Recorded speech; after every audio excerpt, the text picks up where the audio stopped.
Yeah, I figure let's just get to at least an engine. And then, like I said, probably dink around, make sure we get the timing belt, everything top dead center. That way, when we get the block back, if we set everything top dead center, we should be good to go timing wise, theoretically. I'm not even gonna lie, there's so many components here.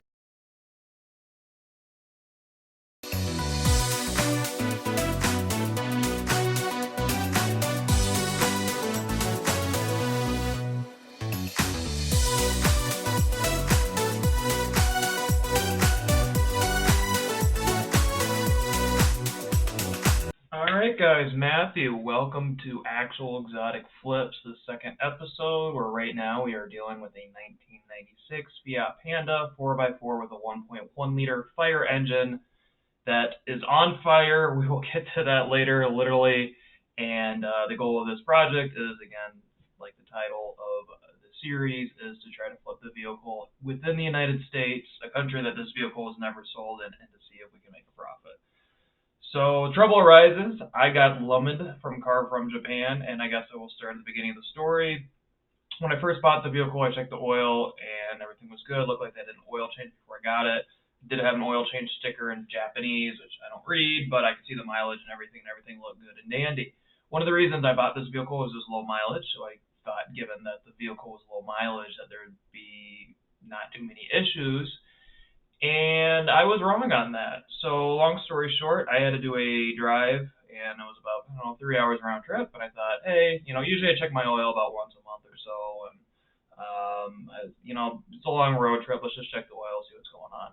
I did not see a single drop on my dipstick, and I was like, uh-oh, something major is going on. So before I did the trip, like I said, about 3-4 hours round trip, I added some oil, a lot of oil. So my vehicle holds about 4 quarts of oil, and I think I had to add almost like 3 quarts, which is not good at all. Obviously, I was very worried about this and didn't really know what happened. I haven't seen really any leaks or anything on the vehicle, so I didn't really assume everything sounded like mechanically was working okay, and definitely not a good situation to be in. So I completed the trip. I stopped halfway from doing the trip, pulled over halfway, checked the oil, everything looked good. And when I got back, I checked the oil, and sure enough, I burned through like a full quart or two, which is completely unacceptable. So my next step then, and again, like I said, if you're getting into this trying to flip weird, odd vehicles, I would definitely recommend that unless you're somewhat mechanically savvy, which I'm really not, but I do have, thankfully, the resources to work on these things, or the facilities, I should say, is, or at least the willingness to work on these. And I did a compression check, and I thought I had pretty good compression in all 4 cylinders. It looked like I had pretty good compression. Biggest issue with a lot of compression checks is, especially if you're burning oil or something, if you coat the cylinder walls with oil, it'll make you have higher compression. So basically, the biggest concern is if your cylinders are worn out or something, or your rings are worn out, that basically oil will get past the rings and they will burn. The rings, long story short, are supposed to stop oil from getting through. They're supposed to seal the cylinders.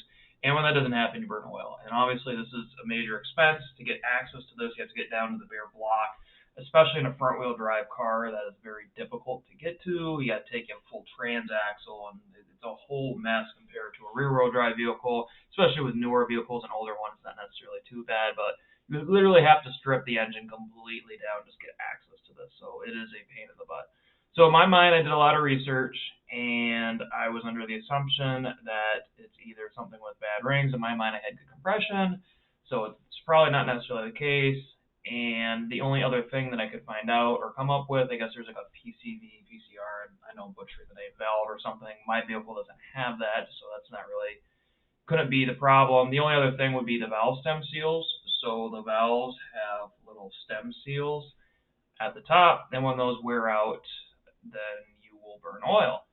So I ordered some Midwest Bayless, which I actually use to get a lot of parts for my Yugo. They actually have Panda parts as well. So usually what I do is I will cross-reference. I will find the Panda number.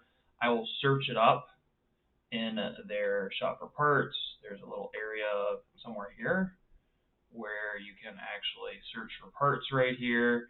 And sure enough, they had the part that I needed. So it was 2039. I bought a Velsum stem steel set. They actually sent me the wrong size initially, but I contacted them and they promptly sent me the right one, so no big deal. So 2039, so we can add that to our little list here. And that was basically the process of that. Was also kind of a pain in the butt. You had to take the entire head off. Thankfully, this was something that I was able to do. Me and a friend were able to knock it out in a day or two, but you have to take the head off the vehicle. Actually, no, take that back. You have to take the camshaft. It's an overhead cam vehicle off, so you take the valve cover off. You have to take the camshaft off. You have to take the entire timing belt off. It is a pain. I mean, it's about a full day project, but we were able to get the valve stem seals, the new ones put on, and I figured that's the end of that. I don't have to worry about burning oil again.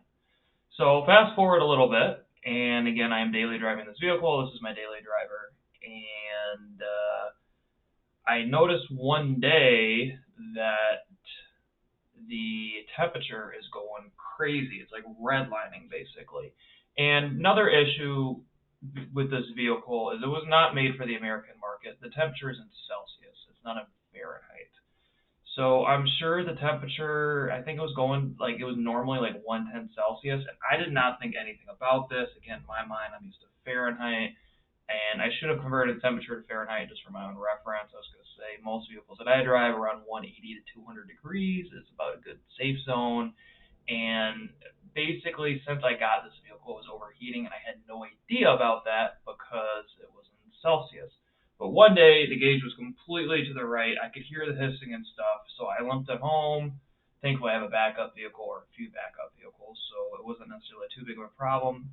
And problem being overheating is I wasn't able to take it to the garage that I work at because it's like an hour and a half away, and I didn't want to lug it there, and obviously I don't want to pay the cost of a trailer there. So I took it to a local shop to have it checked out, and yeah, this is what I ran into. So this is how much I had to pay the local shop. So the tail lights, which I talked about earlier that I thought I fixed, still had some issues on that as well. They had to rewire some of them again, so that's another ridiculous thing. One of the headlights was actually starting to fall off, so they had to help put that back on for me. And what it turned out was there's a switch for the fan that they had to change, and the switch went bad. There's a lot of, I actually had to change the horn on the vehicle as well, and which is also in a very weird spot. It's like underneath the headlight or something. You have to take the headlight out, the horn's underneath there. All the wires were all corroded, rotted, and it was a pain in the butt. We had a wire laying around the shop, and I was able to change that out for free, so I didn't even include that in the list here. But I've definitely had my fair share of issues here. So these are all of the costs that I had. And at the end of the day, I paid, that's right, $1,600 to get all of this done. I was just thankful that a local shop was willing to look at it. And, it's a lot of money, but it's one of those, my vehicle's overheating, what else do I do? So I can say now, definitely, that after they changed the switch and everything, and they did all the testing, I think they had to change the thermostat as well, that I have not had, knock on wood, thankfully, any more issues at all with overheating. So that is good. Now we're back to the oil issue here. So overheating is a very major issue with the car. Burning oil is also a very major issue with the car. Like I said, it wasn't dripping anywhere, so I knew that it was going somewhere. And the fact that I had to go through a full quart or two without a noticeable drip tells me that it is burning, which is not good at all. And that's definitely not something you want to do. In my mind, like, oh, I'll just pretend it's a two-stroke car, blah, blah, blah, blah. And it's like, your car is not meant to burn oil, that four-stroke anyway. And especially like this has a catalytic converter and stuff on it. It is single-point fuel injected. You're going to go through a lot of more gas mileage. You can clog up the catalytic converter. It's just a plethora of issues that I don't want to deal with. And like I said, the idea, if I sell this car, I'm not going to sell a car that's overheating. I'm not going to sell a car that's burning oil. And unfortunately, I got this vehicle from Japan. It's not like I can really give it back. So I'm kind of stuck in a hard spot here. Now, I kept on driving the vehicle. Like I said, I thought, okay, it's not overheating anymore. I had to pay a crap ton of money, but at least that part of this is fixed. And that was not the end of it. So I kept on checking my oil every month. It was just kind of thing I did. And it went down a little bit. I didn't think much of it. I just figured, I just had to do an oil change, went in the oil filter, whatever. Well, it turns out after a few months and after doing another couple long road trips, pretty much every road trip I do, when I mean road trip, I mean like 2, 3 hours, I was going through a full quart of oil. I hold about 4 quarts of oil. That means I am going through about 25% of my total amount of oil every time I just do a couple hours on the road. I can't imagine doing like going to Florida or back or going across the country, how much oil I would have to go through. So that's absolutely ridiculous. It's unacceptable, and I would not sell a vehicle in that manner. So, like I said, I was still burning oil. I really had no idea what was going on. And the next step was to change the pistons, to do piston rings. And unfortunately, I have the invoice for that somewhere. The piston rings that I got, I initially bought the wrong set. That's kind of on me. But they were about $45 to get them shipped in from Europe. So let me put that here, piston rings. So the next thing, it was still burning oil. And unfortunately, I had no idea what was going on. I figured I would take it back to the shop, let them look at it. In my mind, I have good compression. I already did the valve stem seal. I don't know what else to do.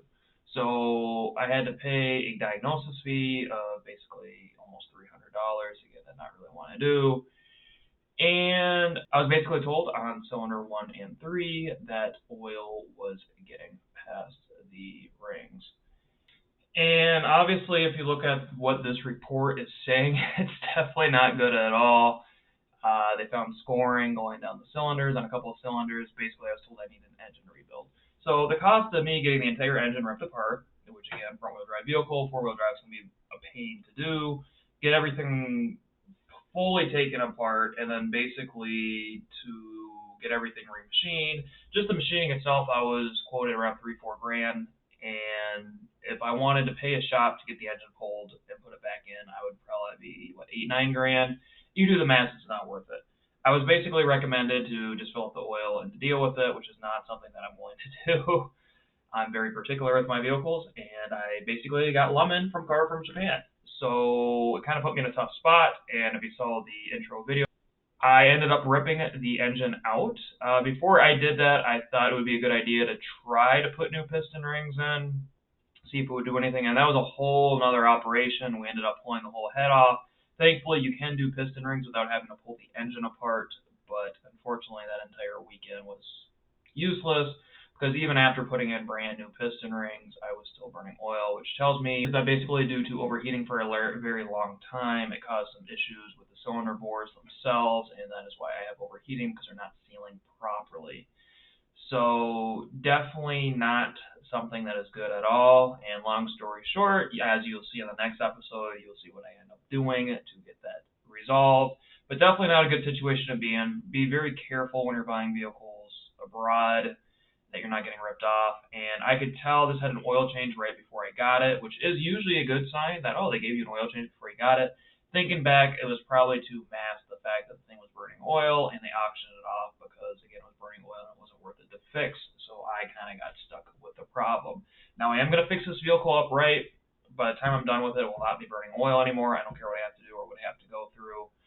It's just something to be careful, especially when we're getting some of these odd vehicles on the other side of the world. You got to make sure, if you look at reviews, do your research. And this vehicle, unfortunately, is not the easiest one to work on. And right now, I thought the market top retail value of the vehicle is 15 grand. We haven't even got into machining anything yet, and we're already at 17.5. Definitely not a good position to be in at all. Thank you guys for watching, and that is it for the second episode of Actual Exotic Flips. Hopefully on the next episode, we'll dive deeper into what's going on, the machining process, and how we get these issues resolved. As for UAZ America, I'm trying to make that its own separate entity, and I'm trying to make Actual Exotic Cars its own separate entity. Hopefully there will be some more series on the channel, and I'm also hoping to get more into other social media platforms such as Instagram, TikTok, and X. Hopefully that'll come up soon, but I'll keep you updated on the process. Thank you for watching again, and I hope you enjoy the rest of your day.